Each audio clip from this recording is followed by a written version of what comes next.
ఓం గం గణపతే నమః. నమస్తే అండి. మనం ముందు వీడియోలో బ్రహ్మాండ సృష్టి లింగోద్భవం గురించి తెలుసుకున్నాం కదండి. ఇప్పుడు ఈ వీడియోలో మనము శివరాత్రి ఎలా ఏర్పడింది, ఎప్పుడు వస్తుంది, ఆ శివరాత్రి మహత్యం ఏమిటి, ఆ శివరాత్రి రోజున మనం ఎలాంటి జాగ్రత్తలతో ఎలాంటి ఉపవాసాలు ఎలా ఉండాలి అని చెప్పి తెలుసుకుందామండి. అంతేకాకుండా పంచాక్షరి మంత్రం కూడా ఎలా ఏర్పడింది, దాన్ని ఎవరికి ఉపదేశించారు, దాని యొక్క గొప్పదనం ఏంటి, ఈ వీడియోలో తెలుసుకుందామండి. వివరాల్లోకి వెళ్ళే ముందు మా ఛానల్ని లైక్ చేసి సబ్స్క్రైబ్ చేసి కామెంట్ షేర్ చేయవలసిందిగా మనమే. ఇక వివరాల్లోకి వెళదామా మరి. దేవగణార్జితసేవితలింగం భావైర్భక్తిర్వేవ చ లింగం దినకరకోటిప్రభాకరలింగం తత్ప్రణమామి సదా శివలింగం. బ్రహ్మాండమై తానై మహాశివుడు త్రికాలములు, త్రిలోకాలు, త్రియాగ్నులు తానే అయ్యి మహాదేవుడు తన 3 అడుగుల్లో ముల్లోకములు ఇమిడి ఉన్నవని చాటుతూ 3 అడుగులు తేజోలింగంగా అవతరించారన్నమాట. మహాశివుడు మొదట తేజోలింగంగా అవతరించారు ఆ మహాశివుడు. అదే తొలి లింగోద్భవం, అదే మొట్టమొదటి మహాశివలింగం.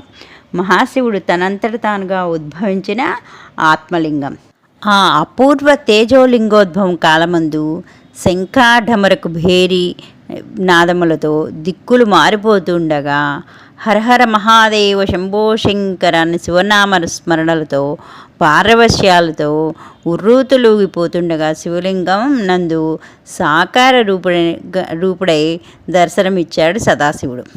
బ్రహ్మ విష్ణువులు శివలింగమునందు మహాశివుని దర్శించి బ్రహ్మానంద భరితులవుతూ తేజోలింగేశ్వర, మహిమాన్వితమైన తేజోలింగమునందు పరబ్రహ్మమైన నిన్ను దర్శించి ధన్యులమయ్యాము.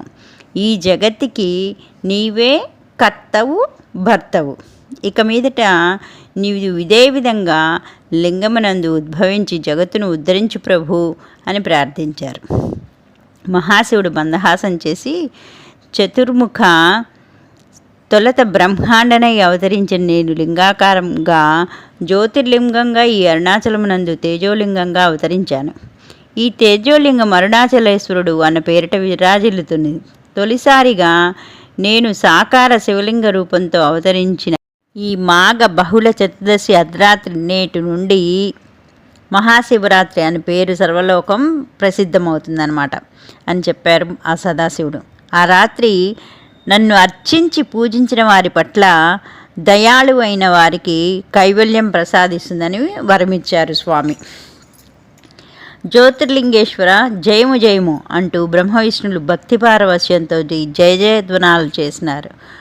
వారి భక్తి ప్రవర్తనను సంతసించిన బోళాశంకరుడు ఈ విధంగా వారిని అనుగ్రహించినాడు.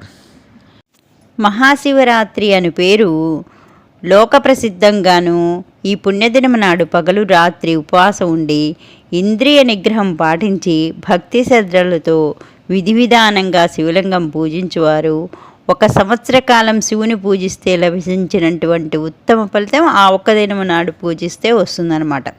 మహాశివరాత్రి నాడు శివలింగ ప్రతిష్ఠ, గౌరీశంకర కళ్యాణం చేయువారు మిక్కిలి శుభ ఫలితాలు పొందగలుగుతారు. ఈ మహాశివరాత్రి నాడు అత్యంత ప్రీతికరమైన రోజు కాబట్టి శివనామ స్మరణ చేసిన వారు సైతం శివ సాయుధ్యం చెందగలరు. దేవా, పంచాక్షరి మంత్ర మహిమను దయతో వివరించండి అని బ్రహ్మ విష్ణువులు స్వామిని ప్రార్థించారు సదాశివుడిని. ప్రణవము అనగా శివ శక్తి సమ్మేళనం. ప్రకృతి అయిన శక్తియు ఆదిపురుషుడైన నేను సాకారంకు ఏక శరీరం, ఒకే శరీరం కలవాలం ప్రకృతి కావుననే ఈ ఏకరూప సంకేత శబ్దం ప్రణవం అనబడును. ఈ ప్రణవ ఓంకారం నుండి పంచాక్షరం ఆవిర్భవించింది. అట్టి పంచాక్షరి నుండి త్రిపాద గాయత్రి మంత్రము, ఆ గాయత్రి నుండి సమస్త వేదము, ఆ వేదము నుండి మంత్రకోటులు ఆవిర్భవించినాయి అన్నమాట. ఆయా మంత్రాలను జపించడం వల్ల వాటికి నియమితమైన ఫలితాలు మాత్రమే లభిస్తాయి. కానీ వాటికి ఆదిమూలమైన ప్రణవ పంచాక్షరి మంత్రము నియమనిష్టలతో భక్తి శ్రద్ధలతో జపించి సర్వాభిష్టం నెరవేరుటయే కాక భోగమోక్షాలు రెండూ సిద్ధిస్తాయన్నమాట. కానీ మీకు ప్రణవ పంచాక్షరి మంత్రాన్ని ఇప్పుడే ఉపదేశిస్తాను అని చెప్పి సదాశివుడు అంటారనమాట. పరమేశ్వరుడు ఆ విధంగా వివరించిన బ్రహ్మ విష్ణువుల ఉత్తర దిశముఖాలుగా కూర్చుండజేసి వారి శిరస్సులపై తన అభయహస్తం ఉంచి వారి దక్షిణ కరణంలందు తాను స్వయంగా ఓం నమః శివాయ అని పంచాక్షరి మహామంత్రాన్ని ఉపదేశించారు. ఎవరికంటే సదాశివుడు బ్రహ్మ విష్ణువులకనమాట. బ్రహ్మ విష్ణువులారా, శివ పంచాక్షరి మంత్రం శక్తివంతమైనది. శివలింగోద్భవ కాలమున శివ పంచాక్షరిని దీక్షగా జపించడి వారు ధన్యులు, పునర్జన్మ దహితులై శివ సాన్నిధ్యం పొందుతారు.